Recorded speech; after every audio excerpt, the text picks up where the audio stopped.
That looks good. I didn't know you got married on it. Congratulations. Those big dogs.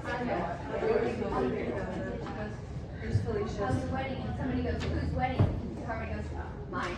I got married. All right. Yeah, I doubt that. Let's pray and go from there. Lord, thank you for today. Thank you for this morning. Lord, thank you for another week of your faithfulness and your grace, Lord, to us.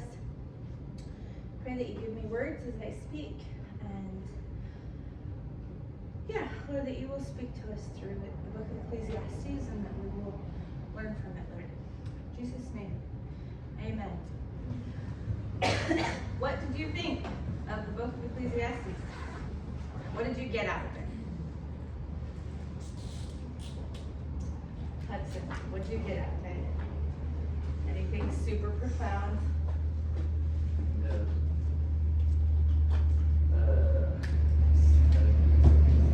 It's a little bit depressing, yeah. Just like, man, life's pointless. Yeah. I think it's really good to examine yourself and see, like, what am I doing and what is the purpose of what I do each day? Mm-hmm. What does it lead up to? Am I just, is my life purposeless, or am I going towards something? Mm-hmm. Good. Anybody else? What do you think of Ecclesiastes?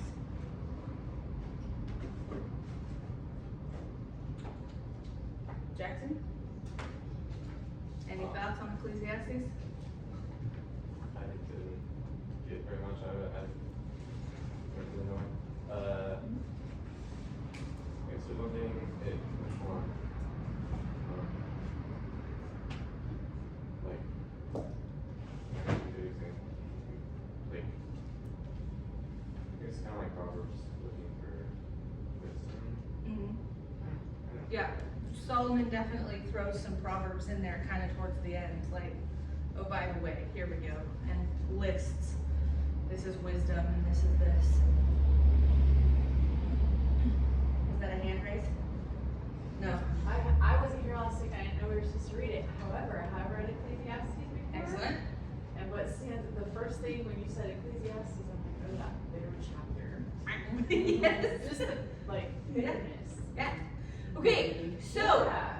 it's easy to look at Ecclesiastes and just be like, man, I really like the book of Ecclesiastes because I feel like God showed me some stuff in it that I'm like, oh, this is a pretty good book. But so open to Ecclesiastes.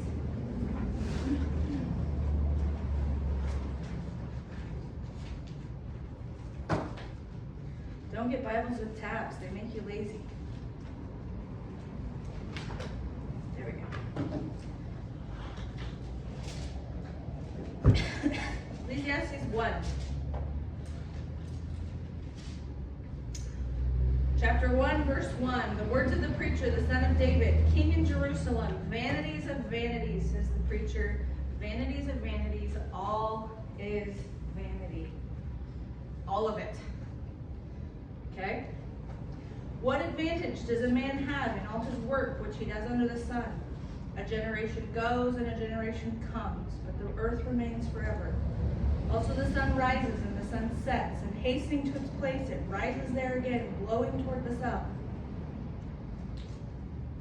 Jump down to verse 10. Is there anything of which one might say, see, this is new. See, this, it is new. Already it has existed for ages, which were before us. There is no remembrance of earlier things, and also of the latter things which will occur. There will be for them no remembrance among those who will come later still. Verse 12. I, the preacher, have been king over Israel and Jerusalem. So it's Solomon speaking. And I set my mind to explore by wisdom concerning all that has been done under heaven. It is a grievous task which God has given to the sons of men to be afflicted with. I have seen all the works which have been done under the sun. Behold, all is vanity and striving after the wind. What is crooked cannot be straightened, and what is lacking cannot be counted.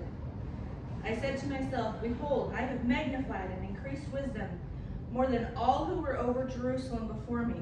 Solomon is the wisest man who ever lived, okay? He goes, I have more wisdom than anyone who was in Jerusalem before me, and my mind has observed a wealth of wisdom and knowledge. And I set my mind to know wisdom and to know madness and folly. I realized that this also is striving after the wind, because in much wisdom there is much grief, and increased knowledge results in increased pain. Pretty, like, ugh, right? Pretty heavy. Everything is pointless. Correct? He's like, I'm the wisest man who ever lived. I looked to see what God has for people to do. It's just all pointless. You're going to be born. You're going to die. All of this. Right? So, how do we break down Ecclesiastes? There's 4, main points in Ecclesiastes. Solomon addresses our work. He addresses your wife. He addresses death. And he addresses the fear of the Lord.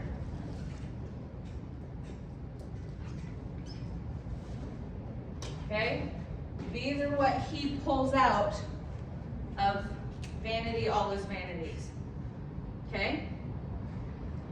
So we're going to talk about these 4 topics today. We're going to cover these as we go through, because he has some pretty significant things to say about your work, your wife, death, and the fear of the Lord. Okay?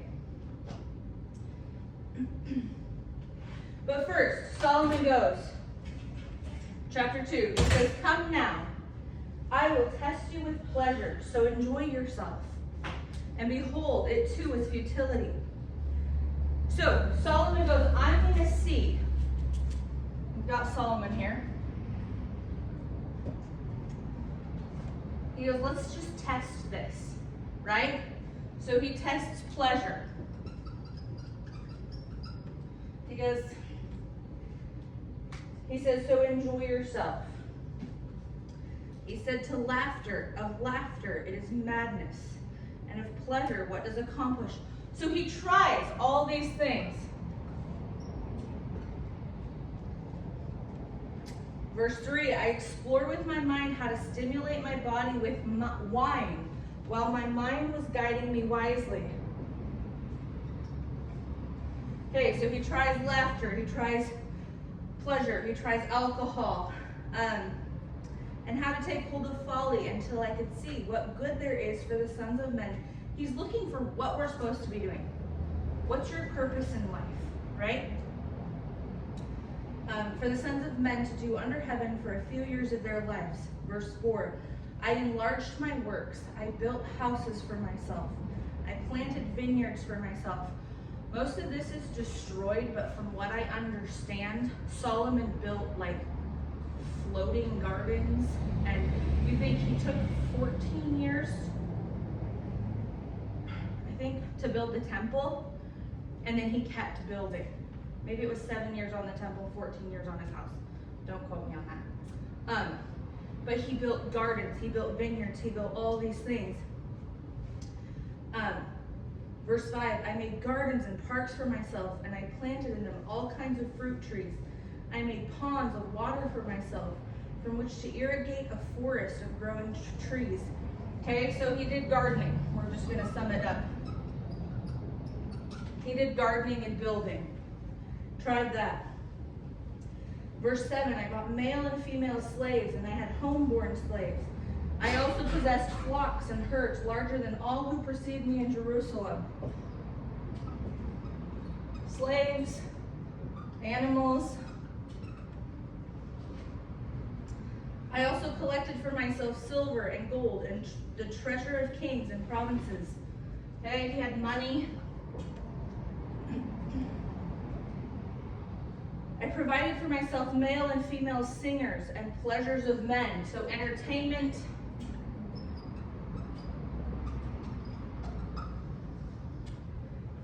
Pleasures of men, many concubines. So he had women. Okay? He's trying all these things. Verse 9. Then I became great and increased more than all who preceded me in Jerusalem. My wisdom also stood by me. This verse is, I think, key. Okay? All that my eyes desired, I did not refuse them. Talk about absolute self-indulgence, right? All that my eyes desired, I did not refuse them. I did not withhold my heart from any pleasure, for my heart was pleased because of all my labor, and this was my reward for all my labor. So this is all the stuff he tried. Meanwhile, he says, my wisdom stood by, right? Stood by me. Nothing that his eyes desired did he refuse them, okay? How many times have you been walking through a store and like, oh, I'd like that. Put it in the cart. Well, that's cool. Put it in the cart, right? Anything he wanted. So it was absolute self-indulgence, right? What do we learn from this? Solomon tried it all. Goes, it's all pointless. So many people think they just had more money. They just had more money. Life would work better, right? They just had some slaves. Maybe you don't have that, right? If I just had some servants, right? Okay, you pay them. If I just had some servants, if I could just have better entertainment, life would be so much better. Oh man, if I had a better garden, right? Solomon tested all of it. And we're going to see his conclusion. So, here's what I see. Do you know what the term vicarious learner means? A vicarious learner is somebody who can watch someone else do something stupid and be like, that looks like it hurt. I'm not going to do that. Right? There are people who are vicarious learners, and then there are people who are, they have to learn by experience, right? I have cousins. I have 3 boy cousins. They're brothers. The one was a vicarious learner. He would watch his brothers do stuff and be like, that hurt. I'm not going to do that. His younger brother would go, that hurt. I bet I could do it without getting hurt. Okay? And so there's vicarious learners. So what we take from Solomon is going, wow, none of these things fixed the problem, fixed the desire. None of those things. So we don't have to test them all, right? I will never have the money to be like, oh, anything I want, I will just buy, right? So I don't need to test that. But he goes, I've tried all of these things and they didn't meet the desire, right? What desire am I talking about? Go to chapter 3, verse 11.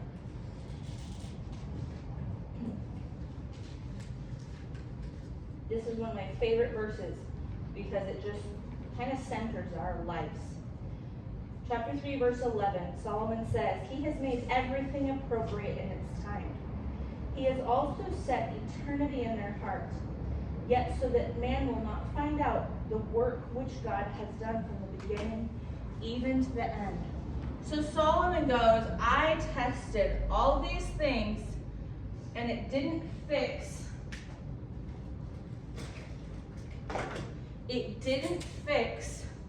the desire for eternity.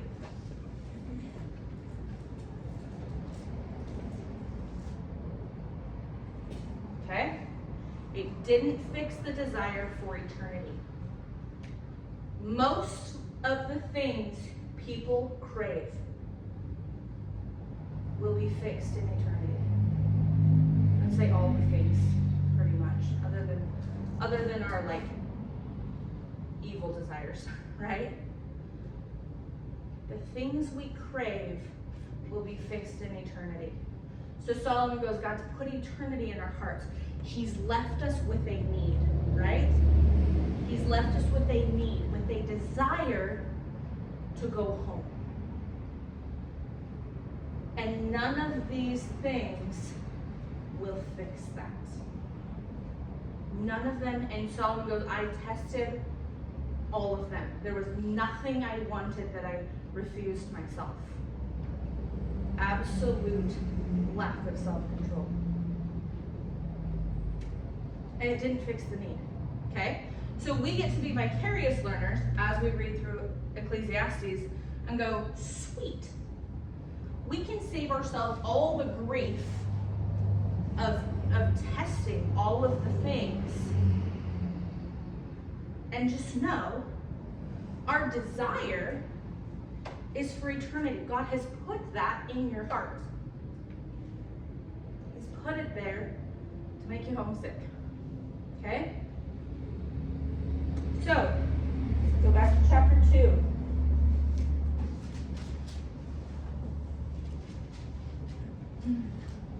Verse 11 says, "Thus I considered all my activities which my hands had done, and the labor which I had exerted, and behold, all was vanity and striving after wind, and there was no profit under the sun."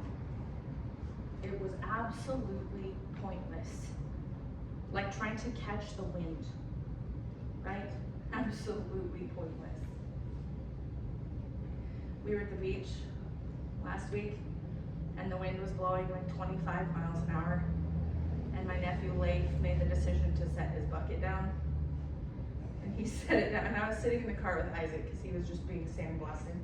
So I'm just sitting in the car watching what's happening. And Leif sets his bucket down and turns around and his bucket goes blowing away. My nephew can run about 25 miles an hour apparently because he caught his bucket.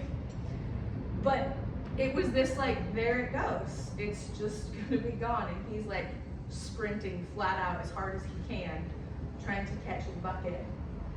And he ran quite a ways down the beach, catching it. But he did. Chasing the wind, it's pointless, right? That was just a bucket. He wasn't keeping up with the wind gusts. So, Solomon goes, it's like chasing after the wind. It's pointless.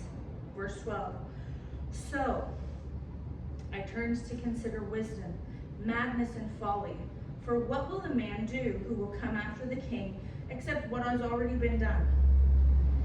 And I saw that wisdom excels folly as light excels darkness." Okay? So he goes, I see that wisdom in all this is better than folly. It's better than folly. Okay? I'm gonna just throw away. He goes, okay, all this is vanity, but in this vanity, in the pointlessness, wisdom is better than folly, as light exceeds darkness, or excels darkness. The wise man's eyes are in his head, but the fool walks in darkness, and yet I know that one fate befalls them both. Okay? This is one of his interjections about death. Death comes to everyone. One fate befalls them all.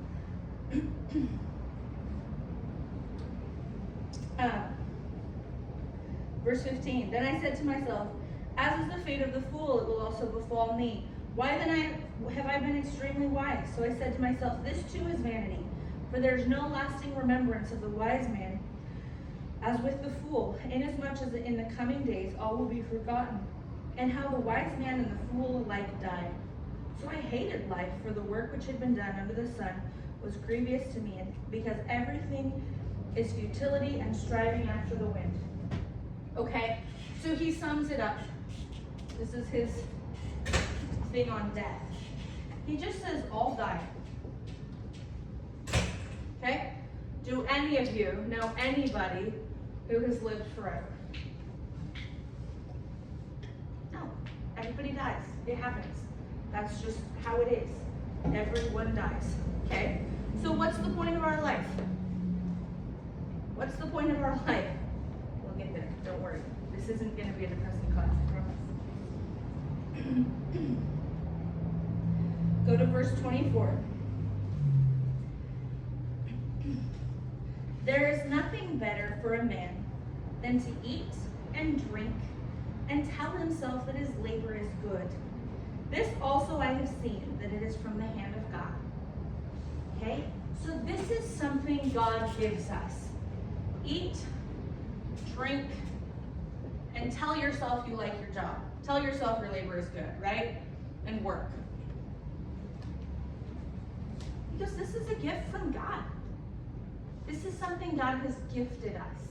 This is something God has given us to enjoy. Verse 25, I would underline this. "For who can eat and who can have enjoyment without him?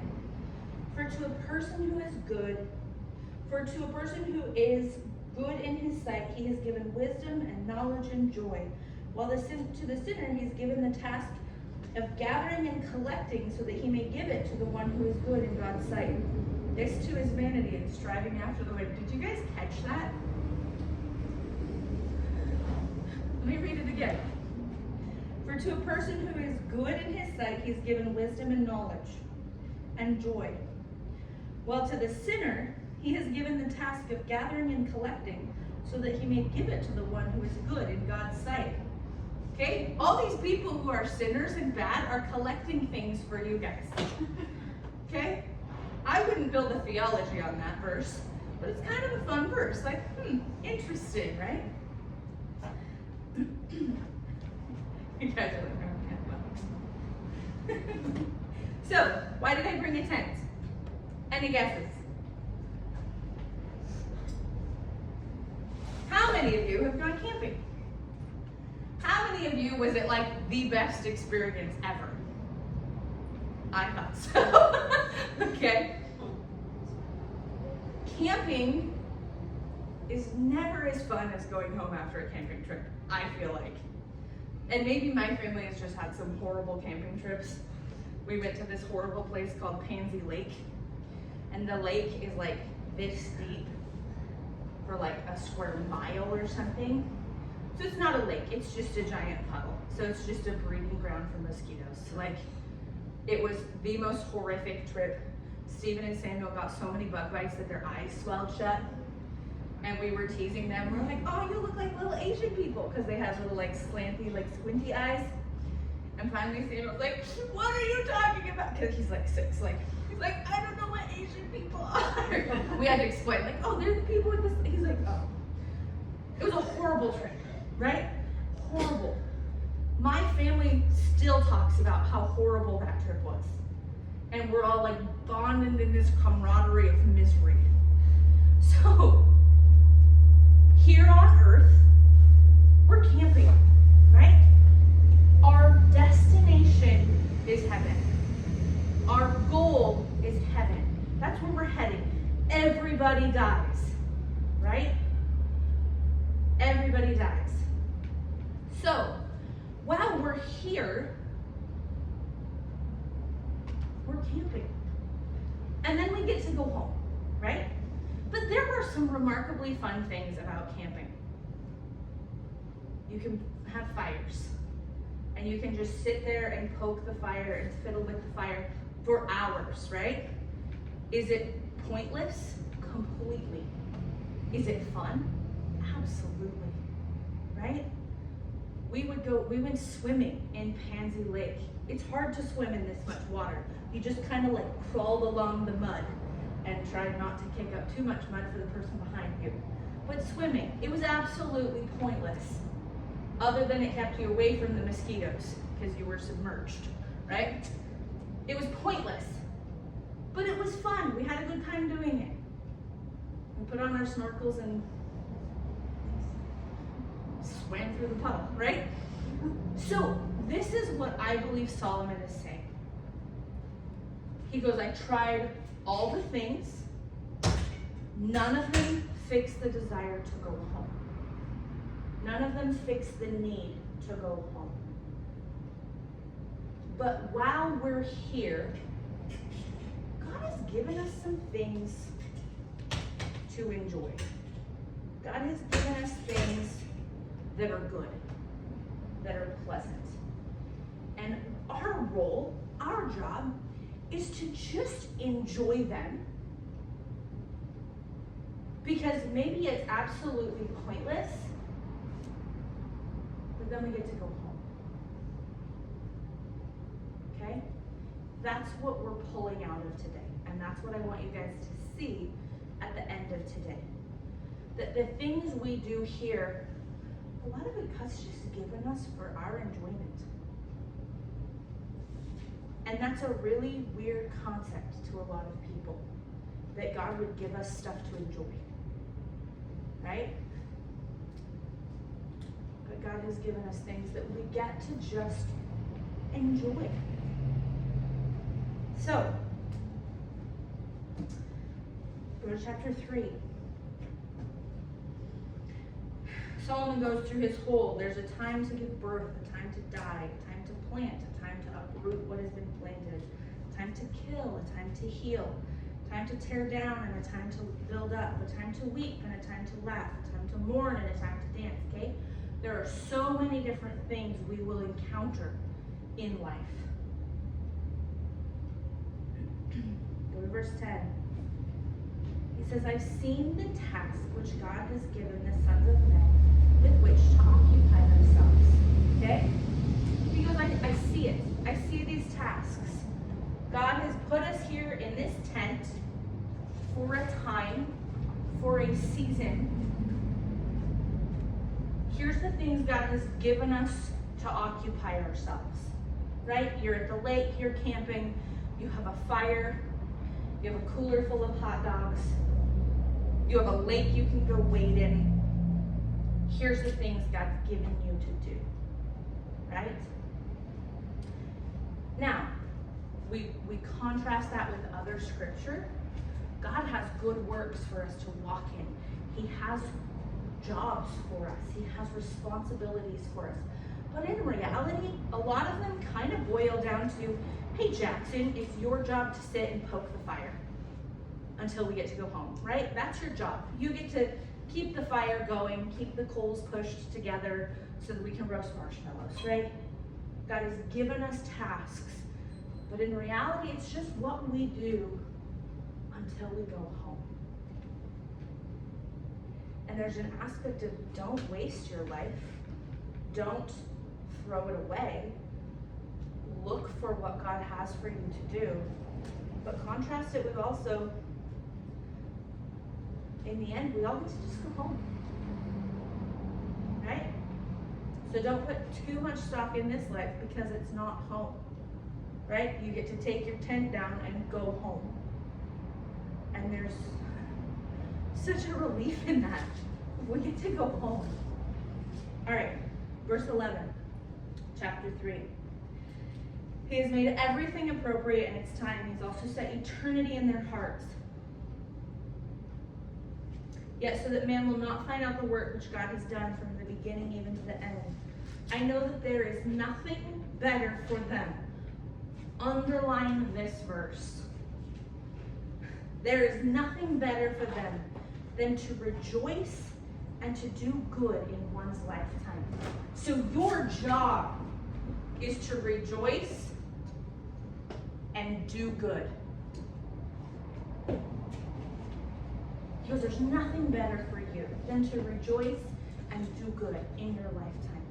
I spent a lot of time as a teenager stressing out that I was going to somehow miss God's call for my life. I spent a considerable amount of time stressing out that I was going to somehow blow God's plan for my life because I wasn't paying attention. Right? I don't know if you guys are dealing with that right now. Some of that pressure of school's almost over. People start asking you, what are you going to do now? Right? Those of you who are going to graduate. I finally told people I was going to join a convent and become a nun. And they would quit asking. I was like, oh, that works.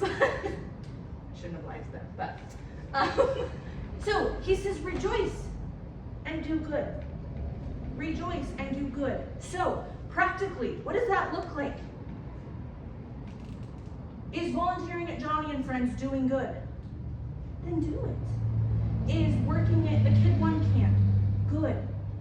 Then do it. Is loving on your patients at the hospital good? Then do it. He says just rejoice and do the right thing. Do good.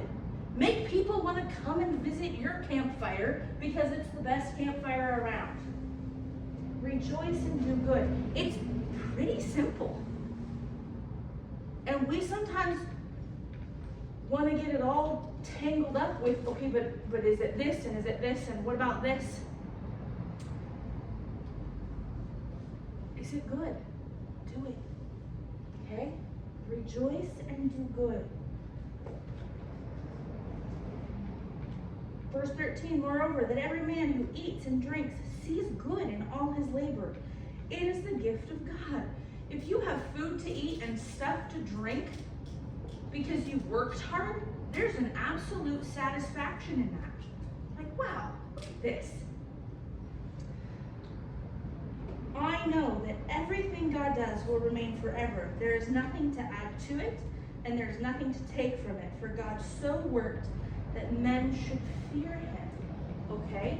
Now he's introducing this other concept. He says, I see what God has done. I know that everything God does will remain forever. Verse 14. There is nothing to add to it, and there's nothing to take from it. For God has so worked that men should fear him. Okay? We can't add or subtract from God, so we should fear him.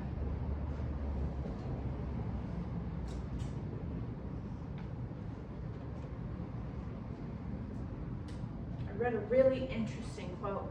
I think it was after Billy Graham died. Somebody said, none of God's wisdom is lost when a man of God dies.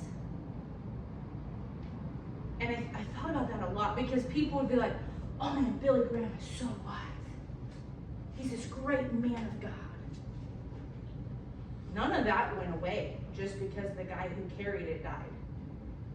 Right? We can't add or subtract from God. So we fear him.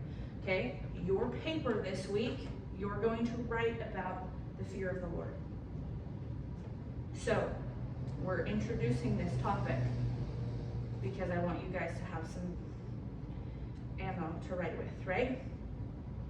So, Solomon says, work, do what God has given you, rejoice, enjoy it, do good, all right? But also, fear the Lord. Fear the Lord. Not like, I'm scared of him.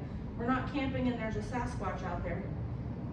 In Alaska, it's the googeet. The kids are all terrified of the googeet. Okay? We're not afraid of him, but we have an awesome respect for the Lord as we're enjoying life and doing life. Okay?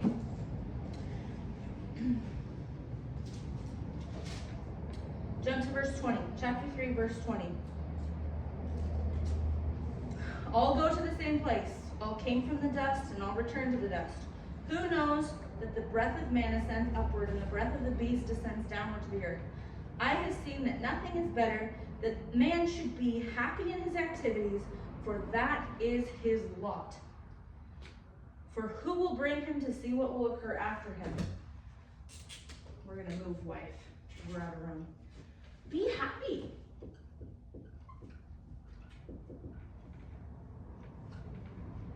In your activities. Okay? God is giving you things to do. Enjoy them.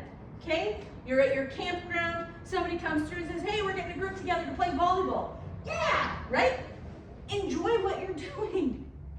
Enjoy life. Be happy in your activities. That's what Solomon says. He's the wisest man who ever lived. Let's listen to him. Right? Chapter 4, verse 9. He says, two are better than one because they have a good return for their labor. For if either of them falls, the one will lift up his companion.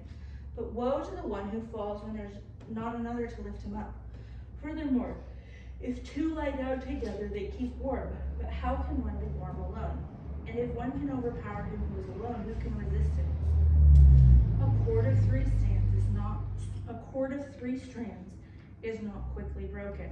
Okay? That doesn't specifically mention your life, but there's this companionship. We're going to put there. Okay?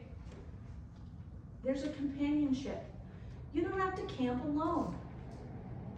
How nice is that? Or it's better to not camp alone, right? How nice is that? When I go camping, I freeze to death. There's just no way around it.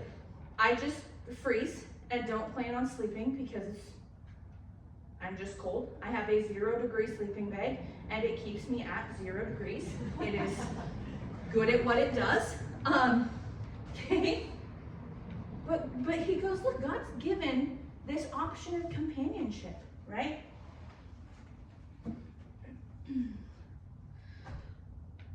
Go to chapter 5.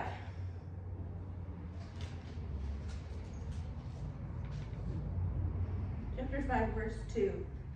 Verse 1. Guard your steps as you go to the house of God, and draw near to listen rather than to offer the sacrifice of fools, for they do not know they are doing evil. Do not be hasty in word or impulsive in thought to bring up a matter in the presence of God. For God is in heaven and you are on earth. Therefore let your words be few. Jump to verse 7. Verse 6.